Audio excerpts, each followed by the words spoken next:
நாம் அந்நிய பாஷையில் பேசும்போது பிசாசால் அல்லது அவனுடைய ஆட்களால் இந்த புரிந்து கொள்ள முடியுமா? இந்த விஷயத்தில் கிறிஸ்தவ மதத்தில் ஏறக்குறைய எல்லாருமே இத வந்து ஒரு டிபேட் இன்னைக்கும் அதில ஒரு பிரச்சனைக்குரிய ஒரு காரியமாக தான் இன்னைக்கு அதை கருதி கொண்டு இருக்கிறார்கள்.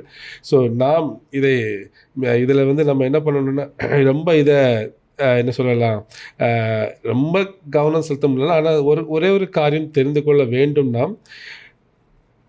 பிசாசுக்கு எல்லா காரியங்களும் தெரியாது என்பதை நாம் நிச்சயமாக அறிந்து கொள்ள வேண்டும். இதுக்கு முக்கியமா ஆதாரமாக நம்ம பார்க்கும் பொழுது 1 கொரிந்தியர் 14 2வது வசனத்தை நாம் பார்க்கும் பொழுது, அங்கே அந்நிய பாஷைகளில் பேசுகிறவன் மனிதரிடம் பேசாமல் தேவனிடம் பேசுகிறான் என்று வசனம் அங்கே சொல்லுகிறது. ஏனெனில் அவனை ஒருவரும் புரிந்து கொள்வதில்லை, ஆயினும் அவன் ஆவியானவரால் ரகசியங்களை பேசுகிறான் என்று அங்கே வசனம் சொல்லுகிறதை பார்க்கிறோம்.